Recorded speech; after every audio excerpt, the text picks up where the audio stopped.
when I arrived and knocked on the door to these places, first of all, they were astonished someone's even knocking at the door. I mean, this is not how this is done. And I said, well, I sent this along, and they nicely kind of said, this is not going to work for you anywhere. You need to go get headshots. You need to get an agent. You need to create a reel. You need to put it together. But of course, how do you make a reel unless I get a job? How do I get headshots? I don't have any money. Right. All these things. And so I went home pretty defeated after visiting a few of these places where I'd sent my resume. And there was one TV station in San Diego that I'd applied to.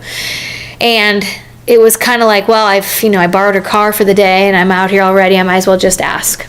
And I walked in, and the girl at the front desk was the receptionist. And I explained my situation, and I had another copy of my resume, of course, just to reinforce that this is, right, who I am, and I'm well qualified for this. And she kindly said, well, thanks, but we'll call you. And I think I'd been pretty beat down. And I went to my car, and I think I probably really hit rock bottom at that point and cried and thought, now what? Because this is what I'd like to do. So now I'm going to have to go back to Iowa, and I'm going to have to go back to the Yellow Pages, and I'm going to have to figure this out. And I'm probably going to have to live in my parents' basement. And this is not what I dreamed for myself at all. Right. So in that moment, I think desperation had set in so much that I needed closure to my dream, and I needed to maybe get a reality check, is what I think I thought in that moment.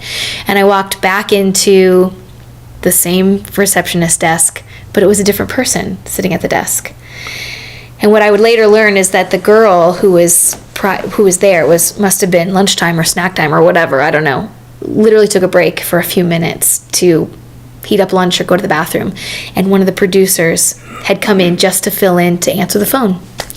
And this time I'm armored, right? I'm ready. And I said, okay, I know this isn't how it's done. I know I don't have headshots. I don't have an agent. I don't have a reel.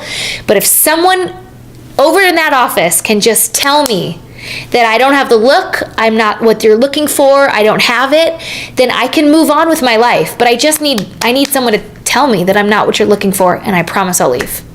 In my kind Midwestern way, right? Because I'm not willing to get too mean to anyone. And I think the producer was sort of shocked that someone would even do this, and said, I think maybe you are what we're looking for. And I'm surprised I even held my ground. I mean, I'm surprised I didn't just fall to my knees and start crying at that moment. But they asked me to come back the next day and screen test, which I happily did. And when I came in that next day, they, kind of assumed I knew how to read off a teleprompter. And so I just nodded my head and went with it. And after the screen test, I got offered the job. And they said, when can you start? And so eager, I said, tomorrow. I got my own TV show. I got to win 2 Emmys. I got to write and produce and do all the things for pennies. I mean, I lived with roommates, and, it was a struggle, but it totally changed the trajectory of my life.